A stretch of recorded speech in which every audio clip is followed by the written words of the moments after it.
que tú vas al médico, tienes una infección, una neumonía, te dan tal pastilla y tú te curas de esa, podríamos empezar a tener ese problema serio. Actualmente los números dicen que son creo que son 700.000 personas están sufriendo casos graves que derivan en ya sea pues, estado crítico o muerte por resistencia a antibióticos, pero en el futuro vamos a tener muchos más. La ¿Se sabe más o menos? Sí, atina a unos 10 millones de personas en 2050 afectadas por esto. Que estarán afectadas por una resistencia a estos antibióticos. Crítica, que supondrá un no es riesgo que de vaya salud a tener grave. No ciertos es... síntomas, sino que 10 millones de personas sí. van a tener problemas graves. Esa es la predicción.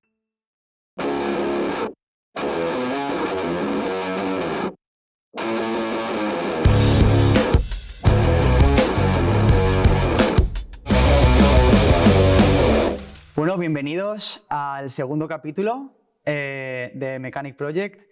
Para los que no hayáis visto el primero, va a ser un capítulo en el que vamos a hablar de, sobre todo, el sistema de salud, de cómo vemos la salud, yo como terapeuta, como fisioterapeuta y osteópata, y vamos a traer a nuevos invitados. En el primer capítulo ya vimos cómo trabajamos desde la parte de la osteopatía con Miguel Jimeno, que es uno de mis mejores amigos y también terapeuta, fisioterapeuta y osteópata, y hoy os traigo a mi amigo Samu, mi amigo Samuel Mirabet, que es investigador, pero como es muchas cosas, cosas que son bastante difíciles, casi que es mejor que se presente él. Así que nada, Samu, primero que nada, bienvenido. Gracias. Y nada, me gustaría que te presentaras un poco de qué es lo que haces y sí, claro.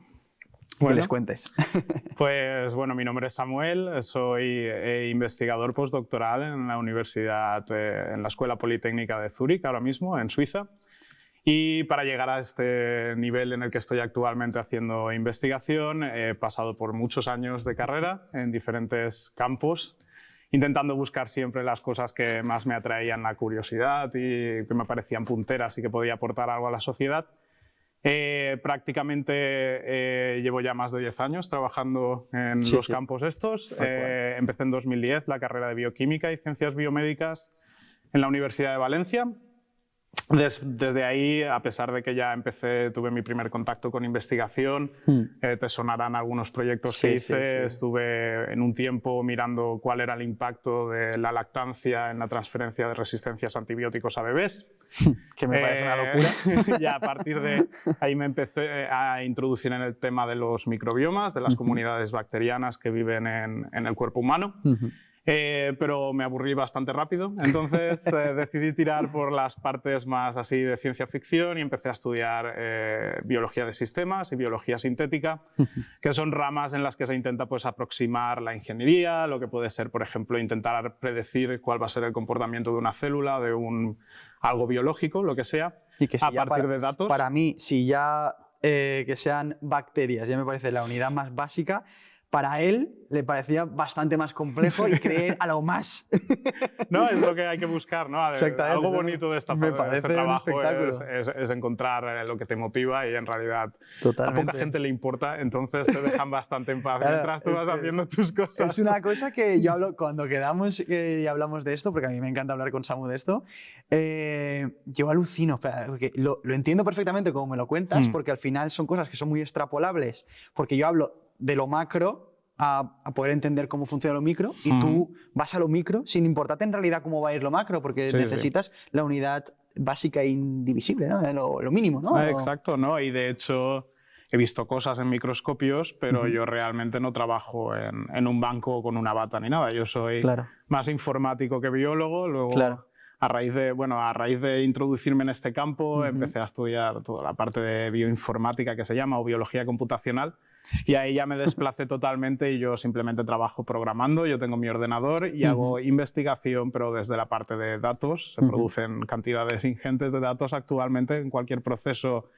de investigación, ya sea secuenciación de ADN, secuenciación de ARN, más espectrometría de masas para detectar proteínas, metabolitos, y yo me centro sobre todo en ese campo. O sea que podrías decir que ni siquiera llego a célula. Si yo miro lo que hay dentro de las células y me da bastante igual el resto, por eso que... Y ya sumas que básicamente no hago experimentos, no hago nada de eso, entonces yo soy un científico poco de foto, la verdad. Mero observador, ¿no? Y analista, no trabajo en un sitio muy diferente a una oficina cualquiera. Ya. Tengo compañeros que sí, que están en su laboratorio, pero yo no. Y, bueno, una vez hecha la explicación, sí que me gustaría que la gente supiera cómo empezaste, ¿no? ¿Qué es lo que hiciste al empezar o qué es lo que te marcó? Ya has dicho que del tema de bacterias y demás pasaste al modelo en el que estás ahora, pero ese impasse, porque igual que en el capítulo anterior en el que hablaba con Miguel, decíamos, mira, es que yo, por ejemplo, Miguel por el deporte, yo por una lesión, quise estudiar fisioterapia, pero luego quise especializarme en osteopatía y en todo este tipo de tratamientos, ¿no? Y de filosofía, en realidad. ¿En qué momento decides hacer este cambio? Que sería... sí. Y el por qué, sobre todo, y en qué es lo que estuviste trabajando en ese momento y cómo empezó a desarrollarse hasta lo que estás haciendo actualmente. Eso sí que me gusta. Pues, a ver, es un poco una historia al final de suerte y de las cosas que son como son, ¿no? O sea, yo empecé a colaborar en un grupo de investigación en Valencia bastante pronto, donde sí que hacía experimentos. ¿Cuántos años tenías ahí? Ahí tenía 19 cuando 19, empecé, sí. Ojo, que esto es... en el primer verano, sin cobrar ni nada, todo gratis. Claro, como toca aquí en este país. No, pero el punto está, yo empecé un poco sin saber, a mí me interesaba mucho el campo de la investigación biológica en general, todo lo que era biología, química. Por eso también decidí bioquímica, me parecía adecuado por el propio nombre. Pero yo estaba convencido, yo quería hacer que sí, genética, enfermedades de la gente, cuál es el impacto del genoma en todo. Y esa era toda mi visión, era yo voy a estudiar cosas de estas. Ese enfoque, ¿no? En principio. Cuando empiezas a entrar en el mundo te vas dando cuenta de, pues me gusta más hacer esto o esta otra cosa. Y así por suerte a mí me dijeron, no, pues ves con este chico, Giuseppe Dauria, que es un bioinformático de ahí de Valencia. Y me dijo, ponte con él y analizas estos datos tuyos. Y ahí me di cuenta de que realmente yo ahí es donde más a gusto me veía. Siempre me ha gustado mucho la tecnología, siempre he sido muy de hacer este tipo de cosas y me pareció como una buena aproximación a seguir haciendo lo que me gustaba, pero desde otra perspectiva. Y desde ahí, cuando empiezas una vez, ya la cosa está de dónde paras, ¿no? Empiezas y te das cuenta de que con 4 ecuaciones puedes aprender a predecir cuál va a ser el impacto de añadir A, cuál va a ser el impacto en B, y empiezas a establecer ciertas reglas que son bonitas porque se cumplen de normal. Es como más estadística en ese aspecto. Hay estadística, hay matemáticas, hay física, es divertido. Entonces, eso, siempre que me he visto en la situación de que ya no estoy aprendiendo tanto a un ritmo tan rápido como aprendí antes, suelo saltar solo para tener esa sensación y luego volverme un ignorante de ese tema y cambiar a otro tema. Sí, pero es interesante porque de una parte tan teórica, porque al final son modelos teóricos, ecuacionales, algorítmicos, etcétera, que yo no tengo absolutamente ni idea. O sea, tú ahora mismo te digo una cosa, no sé hacer una división a mano. O sea, hay fáciles y difíciles, es como todo. O sea, tú ahora mismo me dices, remóntate a la matemática de cuando ibas a primaria, y yo creo que no sabría hacerlo ahora mismo. No sabría. O sea, yo en matemáticas soy nulo. Entonces, el modelo teórico a mí me cuesta mucho entenderlo. Lo tengo que ver cuando lo aplico a la parte práctica. Entonces digo, vale, esto que me estás contando ahora se entiende. En formulación y todo eso soy muy malo, pero claro, si a ti encima te gusta, entiendo que la parte teórica te es mucho más fácil ver cómo se va a quedar en la parte práctica. Y eso es algo que es brutal. A mí me gustaría que contaras en qué consistía el proyecto que hicisteis, que os aceptaron en su momento cuando fuisteis a Lyon. Vale. Bueno, a raíz de entrar en todo esto de la biología sintética, que puedo contextualizar, había dicho sistemas, es la parte de vamos a poner ingeniería y vamos a intentar predecir y hacer modelos para predecir la biología. La sintética es voy a intentar coger algo vivo o algún componente de algo vivo y lo voy a intentar introducir en otro organismo, en otro ser vivo, o intentar que mejoren sus capacidades. Diríamos que esto es más práctico, a lo mejor. Sí, está muy orientado a toda la parte de industria más, o sea, por poner ejemplos, se está utilizando actualmente en modelos, por ejemplo, para optimizar la fermentación del vino. Al final es una levadura la que fermenta, entonces tú puedes, a base de estos modelos teóricos o incluso a base de experimentos, puedes predecir si añado esta serie de genes o esta serie de componentes a esta célula, va a producir al doble de capacidad, por ejemplo. Y eso tiene un interés económico, al final volvemos a lo de siempre. Totalmente, ¿no? Sí. Y eso es lo que la principal idea de la biología sintética va por ahí, ¿no? Vamos a intentar sintetizar cosas que tengan un componente biológico. En Valencia hay un grupo muy bueno de esto, dirigido por Manel Porcar, de biología sintética. Este chico tiene una iniciativa que es parte de un programa internacional que es el IGEM, o IGEM, como quieras pronunciarlo, pero que es una competición de universidades por ver quién hace la idea más loca. Fantasía, más loca. Lo que nosotros hicimos fue introducir una serie de componentes genéticos en una bacteria para que se pegara a un gusano. Es que, joder. Y el gusano tiene una capacidad que es la quimiotaxis, puede ir hacia ciertos atrayentes, y resultó que una de las cosas que le gustaban eran ciertos aceites que pueden derivar de residuos de gasolina y demás. Entonces la idea de todo el proyecto es que el gusano cargaba las bacterias, iba a la zona, y las bacterias con ese mismo compuesto lo podían procesar a un bioplástico. Entonces, los dos nexos, ¿no? Sí, a la vez que estás eliminando algo de contaminación, como puede ser un compuesto de gasolina, por ejemplo, lo transformas en algo que tiene una utilidad práctica, que sería pues, un bioplástico que además se degradan de otra manera, no como los plásticos que usamos actualmente y demás. Entonces, y tiene también la parte bio, eco y orgánica, para todos los inversores también le gustaría. Sí, no, la verdad que tuvo su momento. A ver, lo presentamos en Lyon en la ronda europea, luego pasó y fuimos a Estados Unidos y ganamos el mejor aplicación biotecnológica. Esto no lo hice yo, lo hicimos un equipo de 10 personas. Ya. O sea, el chaval se quita méritos, pero con 19 años. No, aquí ya tenía 21, probablemente 20, 21 años. Súper mayor. No, pero no, ahí esto todo fue mi introducción a la sintética dura, a todo lo que era ya más, vamos a hacer cosas de esto de muy de ciencia a partir de ahí dijiste ya que esto es lo que te estaba empezando a apasionar. No seguí haciendo eso. ¿No seguiste ya haciendo eso? No, entonces, pues justo después de toda esta experiencia yo quería continuar formándome con un máster, y es cuando empecé bioinformática en Barcelona. Ya había tenido mi introducción al campo, pero yo quería formarme porque no es algo que me estuvieran dando en el grado en ese momento en Valencia. Entonces me fui a Barcelona para estudiar estos 2 años y ahí ya me establecí durante 8, casi en total, con el máster, y continué con el doctorado en el grupo de Luis Serrano, en el Centro de Regulación Genómica. Aquí lo que hacíamos, yo empecé entrando con la idea de voy a simular una célula. Esto era mi proyecto en mente, quiero simular en el ordenador como en un juego todo lo que pasa en una célula.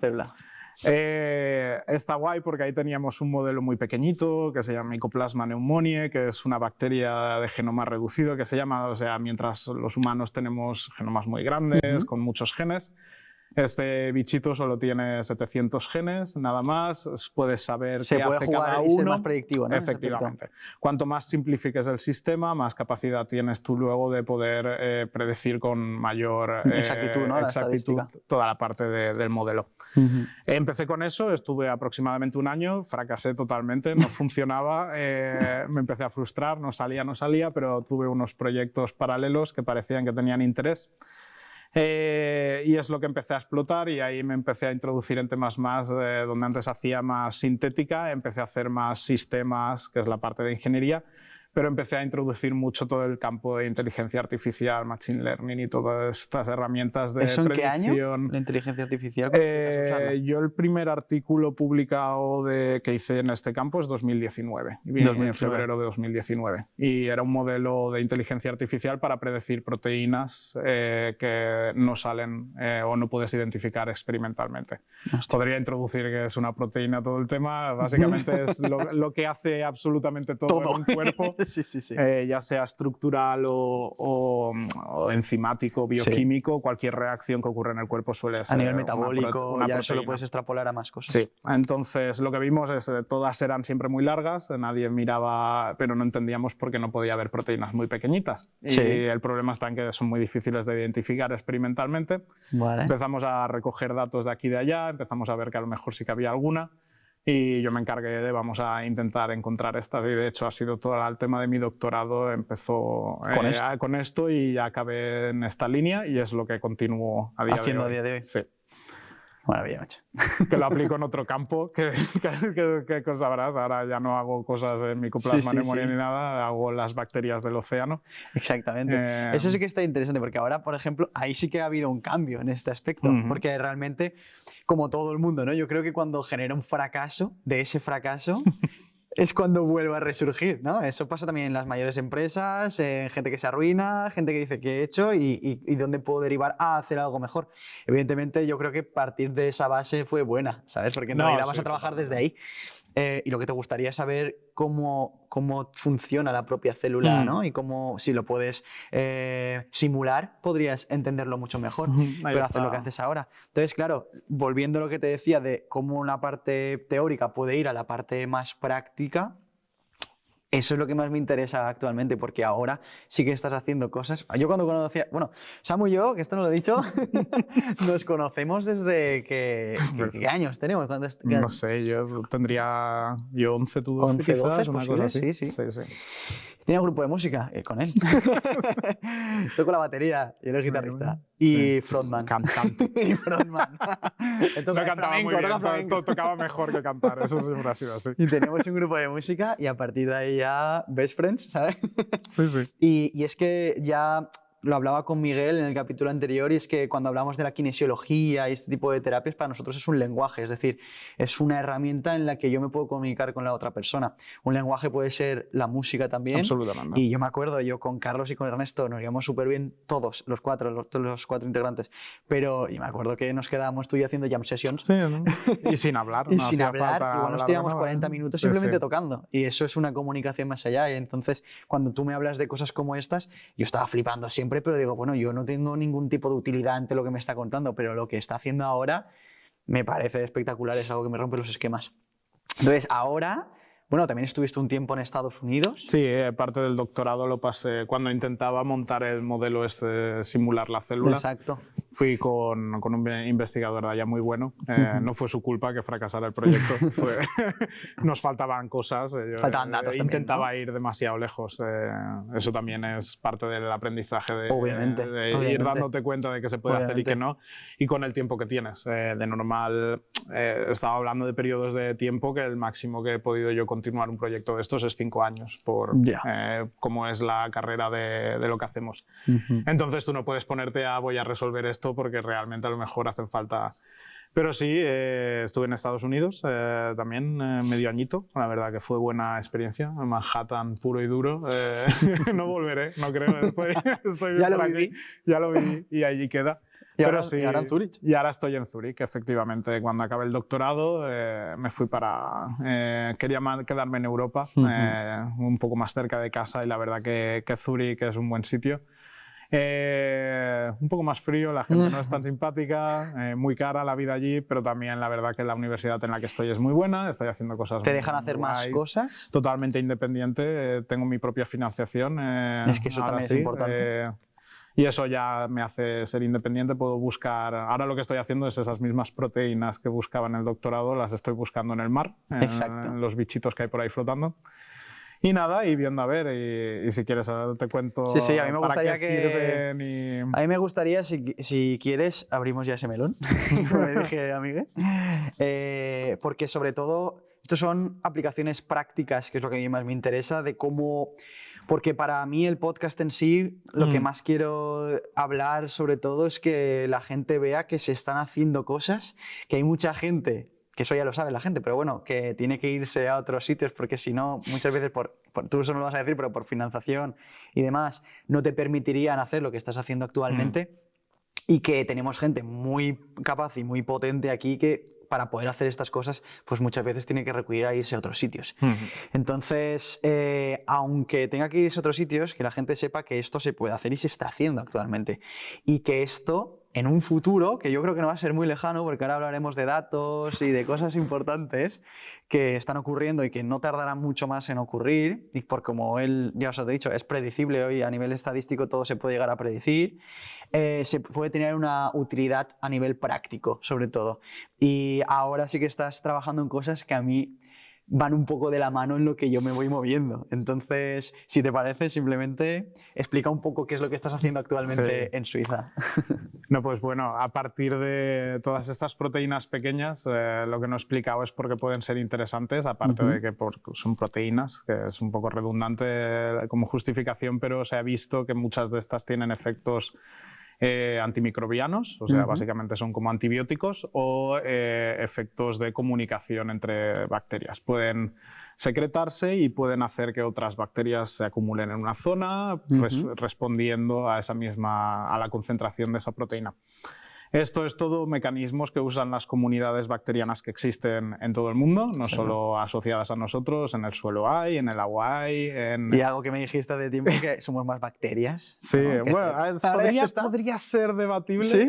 Los últimos datos dicen que... Es que van cambiando las cosas. Sí, 36.000 millones de bacterias, en teoría, que en el cuerpo humano. En el cuerpo humano, 36.000 millones de bacterias. Que en teoría podría salir la ecuación a cada célula o nuestra propia de verdad es una bacteria. Por tanto, el que somos, o sea, qué somos y por qué somos lo que somos, tiene mucho que ver con a quién estamos hospedando ahora mismo en nuestro cuerpo. Que bueno, las bacterias básicamente son estas células que tan pronto te pueden provocar una enfermedad, según qué bacteria sea, como básicamente sin ellas no puedes vivir. Exacto. Existen comunidades, la más estudiada es la del colon, básicamente. Intestinos, que es donde estos números se disparan, pero tenemos en la piel, tenemos en mucosas, tenemos en la boca, básicamente en mucosas sobre todo, el cuerpo, excepto en el cerebro, y aún te podría haber alguien que te diga que alguna pasa. En el resto sí. Y por ejemplo, ahora se está entendiendo cuál es el papel de todas estas comunidades, ya sea existen un par de enfermedades que ya se han visto bastante asociadas. El síndrome de Crohn es el Crohn, ahora se está poniendo muy de moda el SIBO, que es síndrome de hiperpoblación bacteriana, y prácticamente todo lo que esté relacionado con problemas y patologías del intestino grueso. Absolutamente. Para nosotros, por ejemplo, esto sí que es importante, es que luego lo hablaremos también con él, es que hay muchas enfermedades que se están manifestando.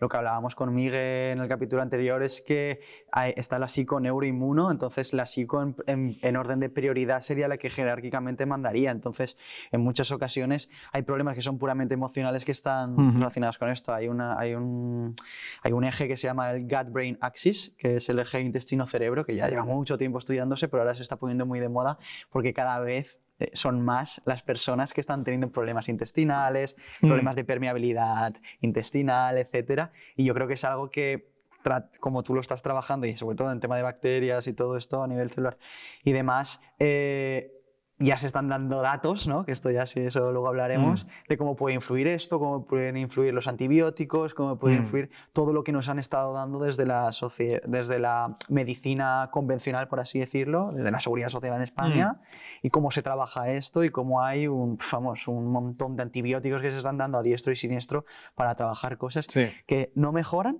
simplemente porque no se hace un buen diagnóstico. Simplemente por esto. A nivel médico me refiero ya a lo más práctico de tú a tú del paciente. De partida, por ejemplo, distinguir entre una enfermedad bacteriana de una vírica no es trivial siempre. Claro. La gente tira por una lista y voy a empezar por aquí porque es lo más esperable. Y ir descartando, ¿no? Pero si tú intentas tratar un virus con antibióticos vas a fracasar totalmente y ese antibiótico va a matar a muchas de las bacterias que en teoría serían buenas, ¿no? Porque que tienes generando... que tener. Efectivamente. El problema de todo esto, las que sobrevivan a esto probablemente son bacterias resistentes a ese antibiótico, y las bacterias tienen una capacidad que es que transmiten material genético de una manera muy sencilla. y solo por propio contacto pueden transferir material genético y en ese material genético pueden pasar estas mismas resistencias. Vale. ¿Qué pasa entonces? Que acabas con algunas bacterias, como podría ser el caso de la Staphylococcus aureus multiresistente, que es una bacteria que básicamente ya no podemos tratar de ninguna manera porque ha adquirido resistencias a la penicilina, a la vancomicina, a todos los tratamientos comunes que se dan, ya sea un bebé, una señora, un señor en un hospital. Esto es un problema serio, real. Grave, de nuevo, son bacterias que de normal tienen capacidades de transferencia de todo esto muy altas, entonces no solo esa bacteria, a lo mejor habrá una que hasta el momento podemos tratar, pero que adquiera toda esta maquinaria de resistencia y dejemos de poder tratarla. Y cosas que antes no son un problema, si dejamos de porque no son un problema, porque tú vas al médico, tienes una infección, una neumonía, te dan tal pastilla y tú te curas de esa, podríamos empezar a tener ese problema serio. Actualmente los números dicen que son unos 700, creo que son 700.000 personas están sufriendo casos graves que derivan en ya sea pues, estado crítico o muerte por resistencia a antibióticos. Pero en el futuro vamos a tener muchos más. La ¿Se sabe más o menos? Sí, atina a apunta a unos 10 millones de personas en 2050 afectadas por esto. Que estarán afectadas por una resistencia a estos antibióticos. Crítica, que supondrá un no es riesgo que de salud vaya a tener grave. No ciertos es... síntomas, sino que 10 millones de personas van a tener problemas graves. Esa es la predicción. Habrá que ver, estamos ya desde Europa y todo se está intentando frenar todo esto de una manera ya bastante más drástica, controlar del uso más. Abusivo, ¿no? De esto. Es que no es solo el uso médico, entonces podemos entrar ahí. Pues solo para contextualizar, ahora mismo en teoría hay unos como 8,6 millones de casos de cáncer actualmente. Si lo pones en contexto, totalmente, que es como la enfermedad más es la que más gente se está llevando hoy en día y la que estamos intentando activamente. Yo, por ejemplo, no me dedico directamente en cáncer, tengo conocidos que sí, y es donde más dinero se está.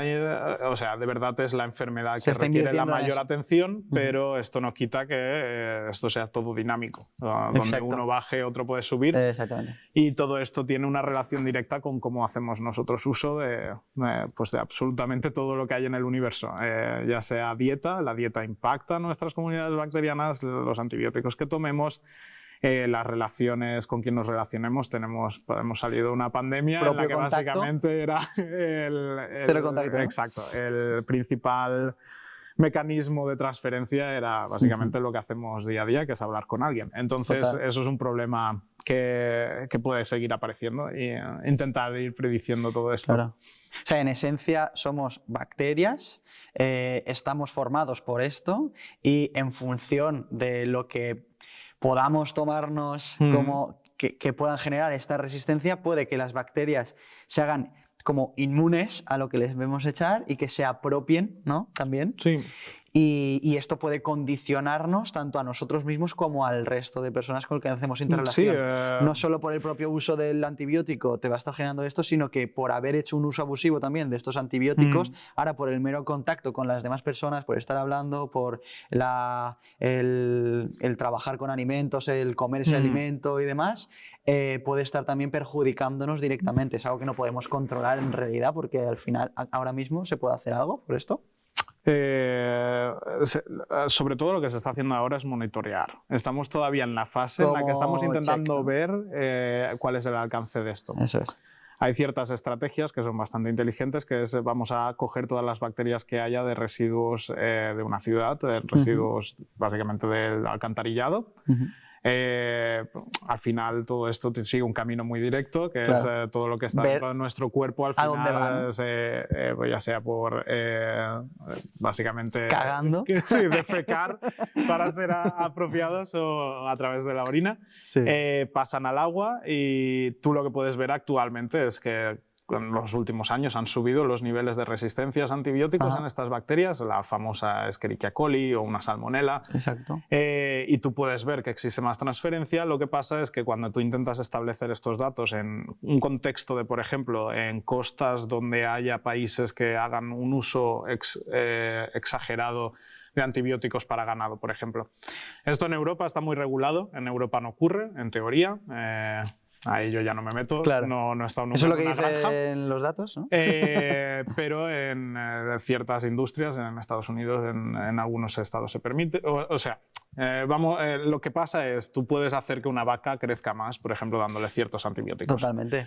Esa vaca tú la cebas antibióticos, dará más carne, pero tú también estás comiendo hormonas, estos compuestos. Es que eso es algo importantísimo. Yo cuando los osteópatas tenemos mucha costumbre de decir, vamos a quitar los lácteos, vamos a intentar hacer que consumas menos carnes rojas, vamos a hacer... porque generan mucha más acidez al cuerpo, cambia el pH y si el pH del estómago cambia va a acabar cambiando el pH a nivel metabólico, entonces tu tejido muscular, que debería ser viscoelástico, ser contráctil, ser elástico, ser maleable, convierte en un tejido fibroso, es decir, solo por cambiar el pH interno de nuestro cuerpo, esto a nivel ya práctico, a nivel palpable. Tenía un profesor muy bueno de Zaragoza que nos decía, tenéis que convertir la cecina en jamón, para que me entiendas. Está curado, ¿no? Exacto, entonces cambias la propia calidad del propio tejido, entonces aquí es cuando vienen problemas tipo tendinitis, problemas incluso rinitis, faringitis, otitis, toda la esfera ORL, otorrinolaringológica, vienen como consecuencia por un exceso de acidez, ¿no? El ácido clorhídrico del propio estómago es ácido internamente, pero el moco protector que envuelve la pared del estómago es básica, es alcalina. Está hecha así para que no se corroa a sí mismo. Pero el estómago también, la propia mucosa está compartida por el esófago, desde donde tragamos, ¿no? Entonces hay muchas veces que estos problemas de acidez, de reflujo, etcétera, vienen como consecuencia de que estás tomando alimentos que son propiamente muy ácidos. Y aparte de muy ácidos, son muy difíciles de digerir. Lo que tú hablas de las proteínas, al final nosotros también lo tenemos que aplicar porque al final lo del collar de perlas, ¿no? De los aminoácidos y todo esto. ¿Cómo se sintetiza una proteína? Pues es como un collar de perlas y cuando llega a nuestro cuerpo tienes que desmenuzar ese collar de perlas para sacar todas las bolitas que serían los aminoácidos, ¿vale? Y esos enlaces tienen que cortarse con unas enzimas, ¿no? Entonces, eso cuando entra en nuestro cuerpo, algo tan fácil como un dolor propiamente muscular como una tendinitis, un codo de tenista, puede ser como consecuencia de que tu pH a nivel interno ha sido tan ácido que tú generas una hipocloridria, es decir, estás aumentando el propio ácido, entonces aumenta el propio moco protector, ¿vale? Y esto es como una serie de valores que van subiendo hasta que el ácido es tan grande que te provoca esa acidez, porque lo que te estás tomando es muy ácido. Y encima, un problema como es la leche de vaca, es muy difícil desmenuzar esas proteínas en aminoácidos por el tema de la caseína y tal. Ya no por la lactosa, que eso es como lactosa y lactasa, ¿no? La enzima que deriva, pero es más por la propia caseína. Entonces, ¿qué sucede? Que le estás metiendo algo que es muy ácido al cuerpo y encima le va a costar mucho romper con las enzimas, esas tijeras, esa cadena para desmenuzarla en aminoácidos. Entonces ya tienes eso que está ahí pues desorbitado, ¿no? Y al final se traduce en dolor y rigidez, ¿no? Entonces para nosotros esto es muy importante, el tema también de las proteínas, porque te puede cambiar absolutamente todo. ¿Sabes? No, y dando más estudios que van en esa dirección, que son interesantes, se conoce, si tú miras la distribución de casos de pacientes con cáncer de colon, los picos son en Estados Unidos, varios países europeos, productividad, ¿no? donde más se consume carne roja. Y donde tienes de verdad frecuencias que son extremadamente bajas para lo que se esperaría simplemente por azar, es en países de cultura asiática donde la carne roja no es parte de la dieta diaria. Es como cuando nosotros ingerimos mucho arroz. Y dices, ¿por qué el arroz puede generar los problemas de fermentación a nivel bacteriano? También es importante porque al final el mayor arroz que consumimos es refinado, le quitas la cáscara y te queda el almidón, ¿no? Y eso es un problema de fermentación, también da problemas a nivel de colon, de la válvula y mucho problema de cadera asociado. Por ejemplo, nosotros como osteópatas, problemas de cadera muchas veces vienen como consecuencia de una tensión en la válvula iliocecal, que es como la unión entre el intestino delgado y el intestino grueso, y ahí es donde mayor absorción se tiene que hacer, porque es como cuando pasa todo lo que dije digieres a partir del intestino delgado y va al grueso, y es como mayor capacidad por absorber todas estas proteínas, hidratos de carbono, etcétera, ¿no? Entonces tienes que integrarlo como tal. Entonces el intestino no es capaz de integrarlo porque unas células de integración se queda fuera y fermenta y genera gas. Entonces este tipo de perfil de paciente que es así, pero tiene tripa porque se alimenta a base de pasta, arroz todos los días. Entonces la gente dice, hostia, pero los chinos están todo el día comiendo arroz. Ya, pero es que el sistema digestivo de los chinos es otra cosa. No tiene nada que ver con el sistema digestivo de los y lo que comen aparte, o sea, pescado, o sea... El sake, ¿no? Pues también algún toquecillo. De hecho, no procesan demasiado bien el alcohol. No procesan bien el alcohol, ¿eh? Tienen resacas más fuertes que las nuestras. Hostia, es interesante, un datito. Un poco de genética también. No, pero es eso que está validado. Hay estudios que lo demuestran y al final lo que tú comentas del pH viene todo por unas especies reactivas del oxígeno, que la carne roja tiene más que cualquier, pues el pollo o un atún. Y eso efectivamente eso destroza el cuerpo poquito a poco a una escala que es la escala que me suelo fijar yo de células y demás, que después, por ejemplo, tiene un impacto directo con lo macro, con un tejido y con un órgano. Exacto. Y eso al final es lo que, pues al final es este concepto de que todo tiene su impacto, desde lo que entra por la boca cuando lo comes, a todo el proceso que pasa, las bacterias, como hay muchos aminoácidos que comentabas, que son las perlitas que decías de las proteínas. Hay algunos que si no fuera por las bacterias que tenemos no podríamos procesar de ninguna manera. O sea, dependemos vitalmente de esas bacterias para que hagan el trabajo. Para hacer el proceso de digestión poder, incluso. Sí. Entonces es eso. Bueno, quizás volviendo un poco al tema de los antibióticos, lo que hago, yo no hago nada con humanos. Estoy en Zúrich para estudiar el océano. Muy bien. Muy cerquita, estamos del mar allí. Pero lo que hacemos es intentar encontrar pues desde proteínas que podrían tener un interés biotecnológico de cara a lo que hablaba de optimizar ciertos procesos industriales. Pero todo lo que centro yo es un poco intentar encontrar alternativas a antibióticos que no sean... Un antibiótico de normal es un compuesto químico, literal, o sea, no tiene ninguna fuente de producción biológica. Puede tenerlo, pero no es necesaria. Y tampoco lo más habitual, ¿no? No, de normal se sintetizan en base a 4 o 5 cosas que sabemos que van a reaccionar de una manera concreta y van a hacer X función.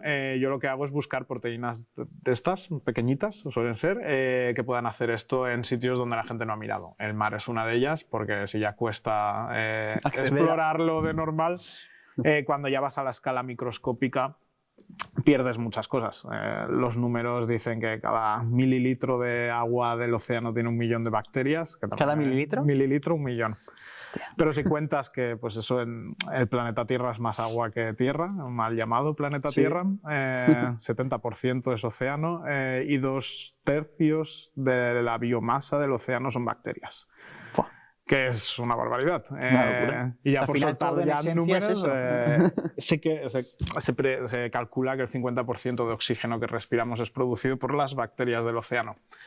No tanto por los árboles que nos han hecho toda la vida. La clásica de los árboles, pero realmente hay un montón de organismos que están encargados de hacer fotosíntesis. No encargados porque ellos lo hacen para vivir ellos, pero en ese proceso sueltan oxígeno, que es básicamente lo esencial para que nosotros podamos estar aquí. Y pues estoy intentando explorar toda esta comunidad para encontrar pues desde potenciales antibióticos o antimicrobianos que puedan funcionar de esa manera, pero también puedes acabar encontrando trabajos más recientes, encuentran enzimas que tienen la capacidad de hacer ciertos procesos biológicos que se pensaba que no existía ninguna proteína capaz de hacer ese tipo de reacción concreta. Y ahora con esto te das cuenta de que en el océano se ha encontrado una bacteria que produce esto. Hay comunidades muy interesantes, existen en las temperaturas más altas de donde existe vida en el planeta, es en el agua marina, en las, en las chimeneas hidrotermales, básicamente. Sí. Y hay organismos que viven totalmente a partir de azufre y cosas así muy locas, que no, impensables, ¿no? Que no parecen de este planeta, y estos bichos están ahí. Y claro, eso es una fuente tremenda para entender cómo la biología funciona y cómo te adaptas, ¿no? Es un poder de adaptación al final. Absolutamente. Y si partes del punto de la idea de que la evolución es un proceso continuo, nosotros venimos del mono, es lo que te diría, pero es un proceso que de verdad todos podemos confluir en un único organismo. mecanismo, que sería, se cree que lo más probable sería una bacteria, es lo que es. Entonces, si confluimos todos en el mismo punto, realmente todos los mecanismos de adaptación que hemos ido desarrollando para nosotros ser humanos, para que un pez sea un pez, tienen muchas partes en común, pero a la vez la forma de funcionar sí que es común. Usamos los mismos compuestos, respiramos de una manera concreta, básicamente nos basamos en carbono.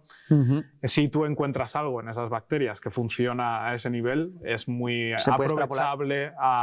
Somos bastante sencillos, no somos mucho más complejos que una bacteria al final, ¿no? Mira, esto quería haberlo hablado con Miguel, lo hablé con Miguel, pero fuera de cámaras, y es una cosa que estamos empezando a estudiar ahora. De hecho, hay un producto que se llama Mytolife ya en Geos, que es un laboratorio con el que suelo trabajar también. Y es a nivel Mytolife por el tema de las mitocondrias también, y a nivel bacteriano sobre todo. Y como el tema del poder de la absorción de la luz. Nosotros no generamos la fotosíntesis como lo genera una planta, pero sí que es verdad que se están como empezando por el tema de los cloroplastos y todo esto, pero sí que tenemos una serie de bacterias que pueden trabajar a nivel de esto para transformar la propia luz que podemos absorber a través de la piel y poder ser más biodisponible. Esto significa que muchas veces captores que tenemos, la gran mayoría están en los ojos, pero también hay un 10%, no te puedo decir porcentajes, pero hay una cantidad baja que también está en la piel, que esa luz que tenemos que absorber a través de las membranas, como podría ser una mucosa, que podría ser la piel, tiene que ser capaz de entrar directamente en nuestro tejido para cargarnos de esa. Sería lo más parecido a hacer una fotosíntesis, ¿sabes? Si imaginásemos que fuéramos una planta o un ser vegetal, ¿no? Entonces, esa capacidad de poder aprovechar al máximo esa luz que entra hace que seamos más capaces, pues, de activar más reacciones metabólicas, de absorber la vitamina C, absorber la vitamina D, absorber todo esto. Pero el problema que tenemos actualmente es que, igual que el tema de la permeabilidad intestinal, que es también otra mucosa más, la piel es otra mucosa más, el problema que tenemos es que no somos capaces de poder absorber al máximo toda esta luz que nos viene del propio sol, ¿no? Que al final es la base. Antes, hace mucho tiempo, los médicos recetaban baños de sol. Y ahora cada vez tenemos menos esto, ¿no? Entonces, algo que se está empezando a trabajar actualmente, y desde esto, es el ver cómo podemos llegar a ser capaces de absorber al máximo esta luz dentro de la propia membrana a nivel de la piel. Que esto es bastante interesante porque dices, ostras, me vienes al fisio o al osteópata, que ¿en qué cabeza cabe? Para trabajar esto, ¿no? Y que responda favorablemente ante un tratamiento que pudiera ser una tendinitis, un problema de rodilla, un problema incluso intestinal, puede ser X. En medicina china, por ejemplo, hacen extrapolaciones y la piel pertenece al pulmón, que esto también sería otra mucosa más. Sí, no, piel. Al final es, bueno, sí. Sí, ¿sabes? Entonces hay como muchas extrapolaciones que se podrían hacer, pero nosotros solo fijándonos en un modelo observacional, ¿no? Porque al final la medicina tradicional china es pura observación. De hecho, se inventaron los canales energéticos y demás por observación, y la medicina china, lo de la acupuntura y todo esto, las agujas, que si vieras cómo eran las agujas antes, se utilizaba solo para tratar a altos cargos tipo emperadores, mujeres y tal. Entonces los médicos chinos, como las mujeres tenían que ir súper tapadas, solo podían trabajar a nivel de las manos y a nivel de tobillos para abajo, porque como se les ocurre ir hacia arriba te podían, ¿sabes? Te ibas. Hasta abajo. Entonces todo lo experimental en ese caso iba a partir de ahí, solo a nivel observacional, pero es que nosotros hemos hecho de lo grande a intentar extrapolar por síntomas, pero en tu caso lo que estás haciendo ahora es de lo mínimo intentar extrapolar a qué ocurre, ¿no? En poblaciones más grandes, ¿no? En este aspecto. Entonces va a todas las direcciones. O sea, al final, idealmente, si lo hiciéramos bien todo y no existiera ningún agujero en todo el conocimiento que tenemos, podrías hacer una predicción bastante buena de todos los niveles de arriba abajo, creo yo. Se podría hacer. Hombre, sí, ese es el objetivo al final, ¿no? Claro. Bueno, lo que me comentabas el otro día, en Estados Unidos, ¿no? Que hay países, aquí en Europa, ¿no? Por lo general creo que no está bien visto o está es otra escala ¿te refieres a las predicciones en base a datos y aseguradoras también que puedan a lo mejor decirte, tú en concreto no te voy a poder permitir hacer este tratamiento porque según lo estadísticamente lo que he analizado de tu historial clínico, porque esto al final debería ser privado, ¿no? Veo que se puede predecir que a lo mejor tu esperanza de vida no va a ser tanto como lo que puedas cubrir pagándome el seguro. Entonces, a lo mejor tú, ya no por masa, sino por prioridad, tú no vas a poder tener ningún acceso a mi seguro médico. Sí, o tendrás que pagar una cuota más alta. No, eso es, al final, se dice siempre que correlación no significa causalidad, ¿no? Que no significa que... Pero tú tener dos eventos separados que pasan cuando hay más de uno, hay más del otro, eso se puede ver muy bien. No siempre significa que porque tengas más de este, el efecto sea lo más del otro. Puede haber 1000 pasos en medio que hagan esa relación. Pero la realidad es que eso es predecible. Claro. Entonces, tú no necesitas saber por qué pasan las cosas, solo necesitas saber que si tienes más de esto, es probable que también tengas más de lo otro. Y ya no me interesa tanto darte un seguro de vida, un seguro privado de salud. Por esos temas. Ahí la realidad está, estamos intentando también proteger, yo me incluyo, pero la conciencia de cuántos datos estamos ofreciendo al mundo, de cómo de... Protección de datos, como de verdad es protección de datos, ¿no? Y ya llegamos tarde a todo. Ahora ya está. Eso es como las bacterias y la resistencia, ¿no? Sí, la realidad es que cuando empezamos, aún no hemos empezado a poner control de datos a este nivel, pero ya llevamos cuántos años aceptando cookies y diciendo a Google que yo busco lo que sea y que para ubicación para adelante. Falta. Entonces, vamos tarde, pero la realidad es que tú puedes hacer modelos con todo. Y se ven patrones. Pueden ser patrones más fuertes, más débiles, pero patrones suficientes como para... En realidad es legal porque tú has aceptado esto y hay una empresa que con esos datos puede hacer lo que quiera. Y en teoría no lo hacen a nivel personal, claro. Lo que hace que no sea global, ilegal, ¿no? Es que ellos tienen cajas muy grandes con 50.000 de personas en cada caja. Entonces no te están afectando a ti directamente, entonces no hay un delito. No es algo contra tu persona, sino contra un colectivo, ¿no? Efectivamente. Y tú al final que necesitarías eso, pues esas miles de personas demandantes como mucho, que no tiene mucho sentido, tampoco no pasaría, pero el problema real de todo esto es hacia dónde vamos, ¿no? Hacia una sanidad donde todo esto no importe, y lo que vamos a intentar hacer es tratarte de la mejor manera posible y darte el mejor tratamiento en cada momento, independientemente, o sea, hace falta tener una memoria clínica de qué te hemos ido dando. Por ejemplo, en pacientes de cáncer, tú no puedes ir directamente a un tratamiento depende del cáncer, pero de quimio si no has probado antes radio o viceversa. Sí, es como patrones que se tienen que repetir en función del tipo tiene una explicación. Si tú aplicas primero un tratamiento y queda algún resto de ese cáncer, entonces hay que tratarlo más directamente y por tanto ya no se da quimio, por ejemplo. Esto es lo que ahora mismo tú podrías extrapolar a cualquier enfermedad, hacerlo personalizado y aprovecharte de ese sistema mismo. Saber que tú a partir de los 70 vas a tener el doble de probabilidad de un infarto que esta otra persona. Claro. Te vamos a cobrar más, porque probablemente nos vas a salir más caro. Y esto ¿hasta qué punto es ético, ¿no? se hace. Y se hace básicamente, te cuesta más un seguro de vida cuando eres un señor mayor que cuando eres un chavalín de 20 haciendo deporte. Claro. ¿Y esto se está haciendo en Estados Unidos y tal? ¿O ya se está implementando aquí en Europa? No, se intenta hacer en todo país que tenga sanidad privada, diría yo. Que tenga sanidad privada como única opción, ¿no? Porque, por ejemplo, aquí también hay sanidad privada, pero hay sanidad pública. Hay dos modelos principales. No, sanidad pública universal es la que tenemos en España, por ejemplo. Tú pagas a base de impuestos, pagas para que te traten. En muchos países de mentalidad quizás más liberal, económica, Estados Unidos incluido, Suiza, donde estoy actualmente, ahí no existe la sanidad pública, tú te pagas tu sanidad. Tu propia sanidad, ¿no? A ti te ha tocado también. Sí.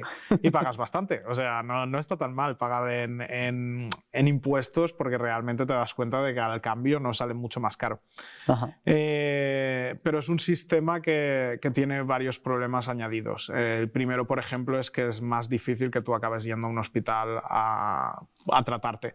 Claro. Más que nada porque... No se colapsa porque tienes que ir a pagarlo también. Eso también es importante. Sí, pero es obligatorio. Todo el mundo tiene que tener este seguro. Es verdad. Entonces, lo que cambia es cuánto pagas tú de seguro. Entonces, la gente más joven, la gente que pueda tener menos problemas de salud, va a pagar menos al mes porque va a hacer menos uso. pero también hace que te pienses más cada vez que quieras ir al médico. Claro. En cambio, una persona que de verdad necesite un tratamiento muy continuado y demás estará pagando bastante más al mes de lo que estoy pagando yo actualmente, pero con una libertad de acceso a esa sanidad mucho más alta.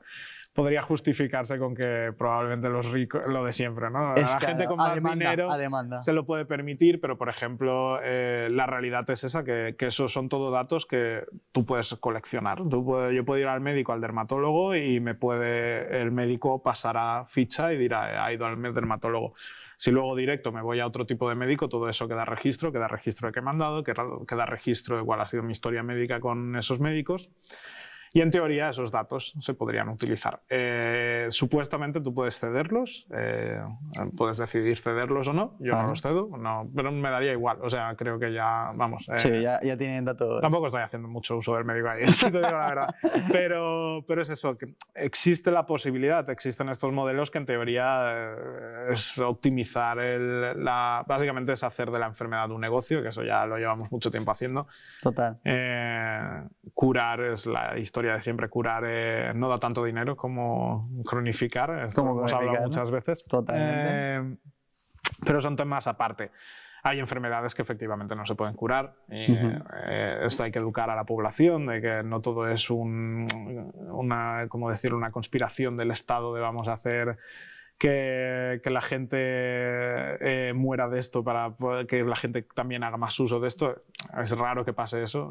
Pero sí que es verdad que hay cosas que están bien que sigan estando, porque a lo mejor el poder de el índice de mortalidad con esa enfermedad no va a ser grande, pero por ejemplo el uso de corticoides, ¿no? El uso de corticoides está más que dado para muchísimas cosas, para cualquier tipo de inflamación se da corticoides, hay infiltraciones de corticoides, para problemas de piel se dan corticoides. Eso por un lado. Luego también casos en los que digas, siempre que voy a dar este tipo de medicación, por ejemplo, algo que no es para un problema muscular, pero sí que es para problemas como el tema del colesterol, ¿vale? El colesterol, que se sigan dando estatinas a día de hoy, es una barbaridad para mí, ¿sabes? Porque ya cada vez hay más. No sé tanto, pero pues, hay un negocio. Claro, desde hace muchísimo tiempo. Lo de las estatinas en concreto es un campo en el que se estudió, y esto en realidad, mira, también se puede relacionar con el tema de la homocisteína y con el tema del azúcar, ¿vale? El problema actual de todas las enfermedades de tipo metabólico, que es el tema de las grasas. Esto es como inició en un principio con Ansel Keys, en un estudio de los 7 países y tal, ¿no? Que eso hay muchísima información en internet. Entonces, intentan demostrar que el problema que hay con el tema de la alimentación en todos los países, ¿no? Es que en aquellos países en los que se consuma un exceso de grasa, esta grasa genera este tipo de problemas, tipo arteriosclerosis, infartos de miocardio, ictus, diabetes, etc. Síndrome metabólico, síndrome X. Que es todo, básicamente. Sí. Exactamente. Entonces, ¿qué hicieron? Pues bueno, ¿cómo podemos monitorizar esto? Pues bueno, con el colesterol, que es bueno, la gente, esa es otra. La gente HDL. le dices, ¿el colesterol qué es? El colesterol, solo sé que hay colesterol bueno y colesterol malo. Antes al menos, te decían, el colesterol es malo. Alto y ¿Qué es el colesterol? El colesterol es malo. Sí. Ahora ya te dicen, hay uno bueno y uno malo. No está tan mal. Sí. Claro, ¿vale? Pero no saben lo que es en realidad el colesterol. Entonces, bueno, ya te han educado en eso, ¿no? Y dices, bueno, vale, entonces, ¿qué pasa? Que si tú monitorizas eso, tienes unas barcas que llevan como estas grasas del hígado a la sangre y otras barcas que te llevan de la sangre al hígado, ¿no? Esto es el colesterol. Entonces, claro, si tú tienes muchos barcos, si tú tienes mucho colesterol, tienes muchas grasas. Transportas más, ¿no? Exactamente. Entonces, si reduces los barcos, reduce las grasas. Entonces tienes menos riesgo. Todo perfecto. Hostia, entonces ¿cómo podemos reducirlo? Bueno, pues casualmente hay una cosa de estatinas que lo puede hacer. Pues de puta madre, ya está, check. O sea, desde ese momento, yo no sé cuánto tiempo hace ya que se están recetando. ¿Y qué pasa? Que los valores van variando. La gente come mejor, tal y cual. Al principio estaban 300, luego bajan 270, 250, ahora creo que están 200. Lo siguen bajando y siguen recomendando el Danacol y todas estas mierdas. Entonces, no tiene sentido. El problema actual, el problema realmente de estas enfermedades es el azúcar. Sí. ¿Por qué? Porque carameliza, sea, porque daña el endotelio, daña como la pared vascular, la pared de las arterias y demás, y eso es lo que provoca los taponamientos y todo el problema este. ¿Cuál es el problema? Que todo tiene azúcar. ¿Cómo vas a ir contra una industria tan grande como esa? En Estados Unidos tú te vas y desde arriba de un avión puedes leer Kellogg's. O sea, ahora mismo, todo lleva azúcar, el pan Bimbo, las rosquilletas o los palos de pan, los picatostes, el jamón de York, todo lleva está edulcorado.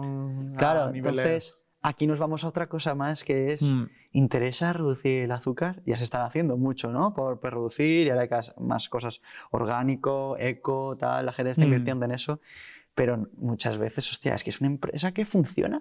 Y funciona muy bien. No, pero sí, es industria al final, ¿no? El objetivo no es alimentar bien a la gente, sino que sea rentable, ¿no? Que sea rentable. Cuando el problema eran las grasas, vamos a hacer cero materia grasa. Cuando ahora ya no era tanto la grasa, era el azúcar, vamos a hacer cero azúcar. Claro. Sí, ahora de repente, ¿qué es lo que tiene la Coca-Cola Light? Que también se está aspartamo, fenil, cualquier cosa de estas. Habrá campaña en base a eso. La cosa está es difícil en realidad. La gente tampoco... Nos tenemos que acostumbrar a comer cosas que no sean tan saladas, cosas que no sean tan dulces y comer cosa que esté equilibrado. Un cacho de cualquier planta como sea, ya como será estará bien. Y eso es lo que realmente... Aquí estamos bastante bien. La dieta mediterránea no está nada mal en ese aspecto, te diría. Totalmente. Además creo que hay bastante buena cultura al respecto, pero claro, todo esto... sigue siendo... Sí, y tiene que ser educacional. Aquí se está educando muy bien ahora en esto, pero es que nuestra base alimenticia, tú te vas a un hospital, que es donde más se tiene que mantener la salud, y para desayunar te dan un vaso de leche con galletas, qué depresión, luego te dan una gelatina a lo mejor para merendar un croissant. Yo he visto las dietas que se dan en hospitales, y yo he tenido familiares en hospital y he ido a verles y es que ¿cómo te vas a comer esto, macho? Sí que comes más bien en tu casa que aquí. Sí, se supone que es donde se tiene que... No tiene ningún sentido, ¿sabes? Sí. Entonces eso, pues... hostia, me está interesando mucho lo que hay muchos temas, podríamos hablar de mil cosas, pero pregúntate algo si quieres.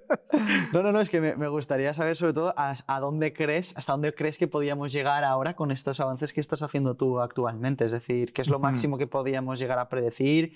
¿Qué es lo que crees que podremos tratar en un futuro que a lo mejor de momento todavía es muy pronto para tratar? O sea, ¿a dónde crees que va a llegar esto? El objetivo, ya llevamos varios años intentándolo, me incluyo en el colectivo científico. Yo no hago investigación directa en esto, pero el cáncer es básicamente donde más dinero se está invirtiendo. Tiene un sentido, también quizás está mal llamado cáncer como enfermedad global, cuando cada tumor, cada tipo de cáncer que puedas tener, según el tejido, tiene una información distinta, ¿no? Tiene unos impactos para el cuerpo, unos programas genéticos, el cómo se desarrolla, qué posibilidades hay de metástasis, cualquier cosa. Es muy diferente. Entonces, cáncer es un concepto muy amplio, ¿no? Paraguas, que engloba más cosas de las que realmente podrían describirse simplemente con esa palabra. Pero es el objetivo principal, más que nada porque es básicamente lo que más gente se está matando actualmente. Y existe muy buena investigación en el campo. De nuevo, siempre que encontramos un tratamiento concreto, si lees los periódicos, el cáncer se ha curado ya demasiadas veces, más de las que parece, ¿no? Sí. Y eso es porque básicamente seguimos entendiendo más la enfermedad y te das cuenta de que es muy compleja. Hay personas que desarrollan un tumor con un programa genético muy concreto, muy identificable, muy sencillo de decir esto ha producido esto. Estoy simplificando un poco, pero más estudiado, y otros que realmente es una cosa súper heterogénea, súper combinación de 20.000 factores, incluyendo todo. Claro, esto sería estudiando ya el modelo básico, ¿no? El más como lo básico, lo primario, ¿no? A nivel celular, y cómo esto ha tenido que tú puedes estudiarlo a un nivel de célula, entiendes esto, luego a nivel de tejido. hay 20.000 factores también. Que influyen en eso. Una vascularización hacia el tejido tumoral para poder alimentar, y esto es todo unas señales que emiten esas mismas células engañando al cuerpo para que le dé más comida y básicamente más comida más... Sí, para que se pueda seguir estando habitando. Vascularizado, más sangre, al final más alimento para el tumor. Pero esto es algo que estamos intentando. Se están haciendo avances muy buenos. Si tú miras en los últimos años, hemos pasado desde hacer quimioterapias, radioterapias y cosas bastante bestias, a hacer cosas con inmunoterapia, donde ya pones simplemente un anticuerpo que ya no va a hacer nada más al resto del cuerpo, solo va a actuar contra el tumor, por ejemplo. Esto ya es un avance kilométrico comparado con una quimio que de normal se lleva por delante el cáncer, el tumor y mucho más. Claro. De todas formas, esto aún habrá tiempo. Claro. Tienes grupos, a ver, lo más actualmente, lo que está ahora en boca de todos es cómo vamos a hacer para vivir más y vivir más. Esa es la historia siempre, relaciona con cáncer. Sí, no morir antes, pero hay gente que ya está mirando a ver de cómo podemos hacer para vivir cientos de años. Y realmente hay estudios que dicen, pues hombre, si este ratón no tiene esto, vive 10 años más, pues puedes hacer tus modelitos también. De nuevo, ¿quieres vivir eternamente? Es una pregunta que a lo mejor ya es más filosófica. ¿Qué otra cosa? Yo a mí, mientras me dejes apagarme en el momento que quiera, todo bien, ¿no? Pero esa es mi posición. Pero probablemente antes llegará... Es que aquí saltamos a otro tema, pero las inteligencias artificiales van más rápido que todo esto. Sí, ¿no? Y no sé en qué momento podremos poner el cerebro en la máquina. Eso sería para otro podcast entero. Eso ya es otra historia. Y ya para cerrar, porque sí que me gustaría, pues al final, yo lo he hablado 1000 veces con Samu, que lo que yo hago no tiene nada que ver con lo que tú haces y lo que tú haces absolutamente tampoco con lo que yo hago, pero sí que íbamos a entenderlo.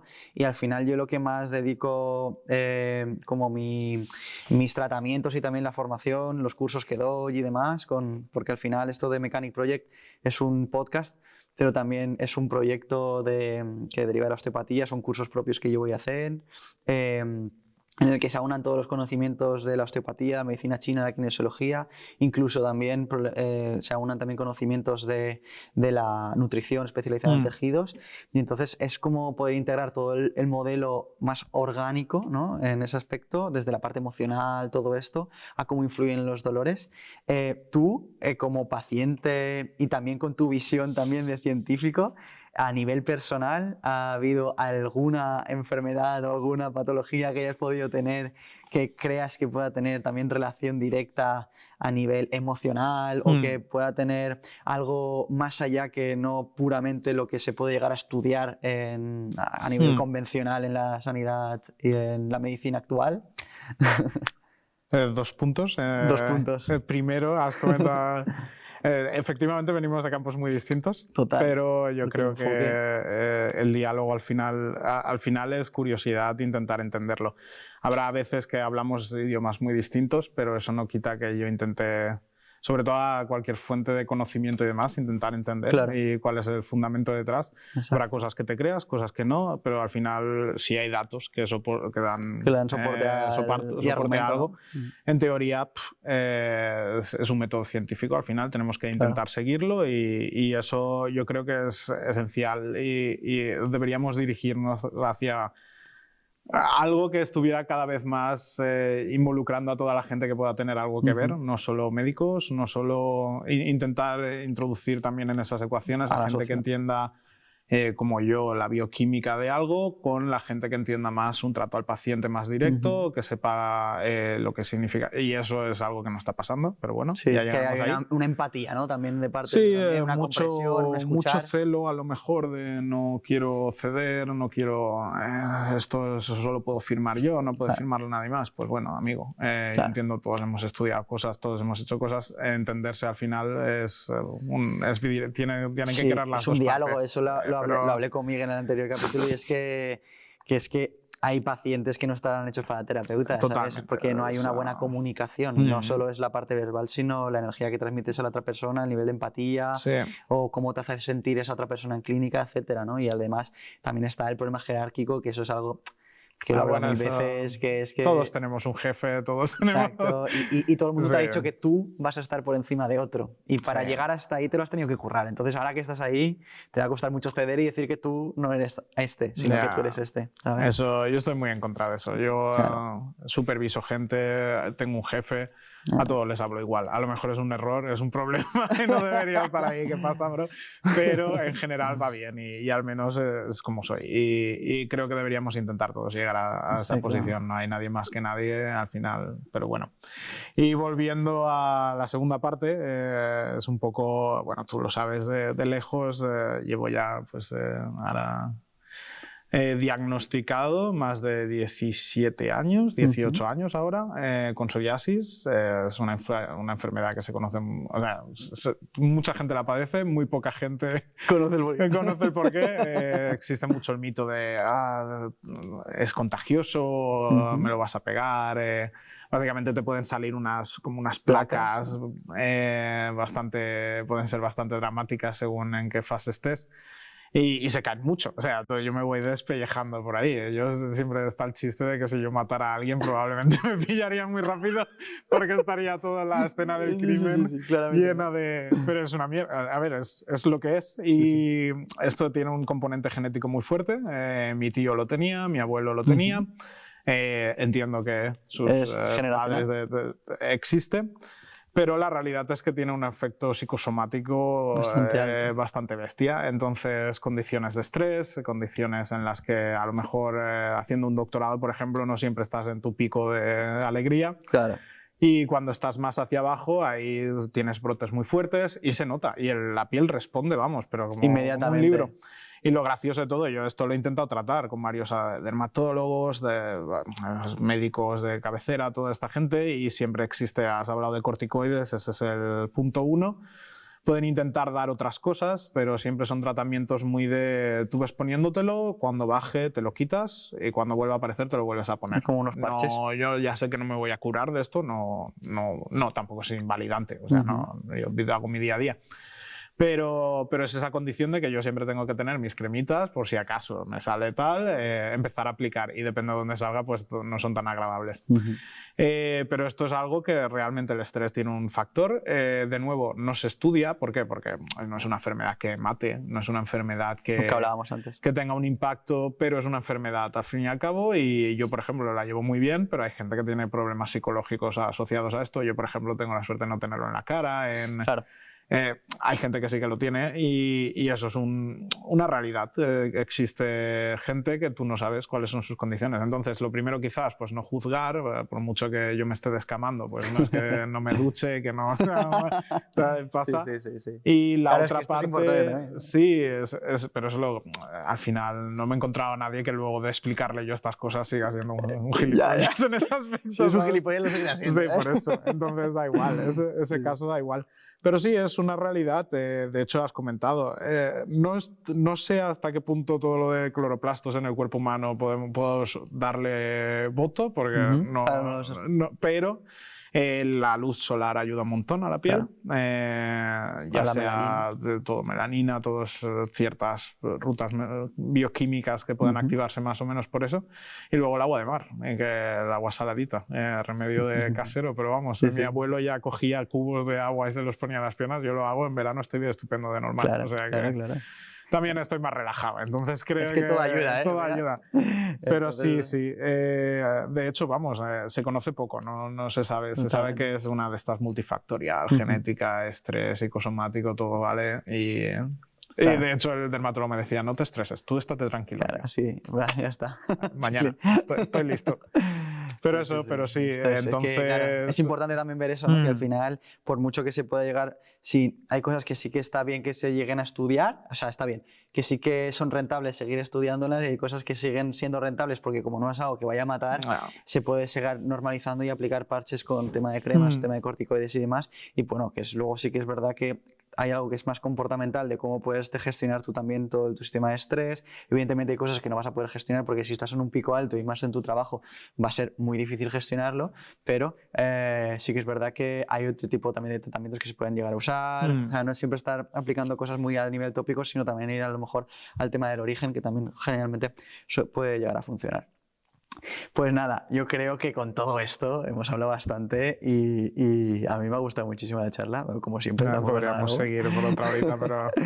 Y yo creo que a mí me gustaría traerte más veces también porque hay un montón de cosas. Ahora, por ejemplo, hemos hablado mucho del tema de bacterias y demás y de cómo esto va a influir incluso a la sociedad actual, a otros países, incluso a largo plazo. Hemos dado bastantes datos, pero hay un montón de cosas más que la gente no conoce que sería muy interesante de aportar. Así que nada, un placer como siempre. Y nada, yo también ya me despido. Espero que haya estado muy cómodo y nos vemos en el siguiente capítulo. Así que nada, un saludo. Chao.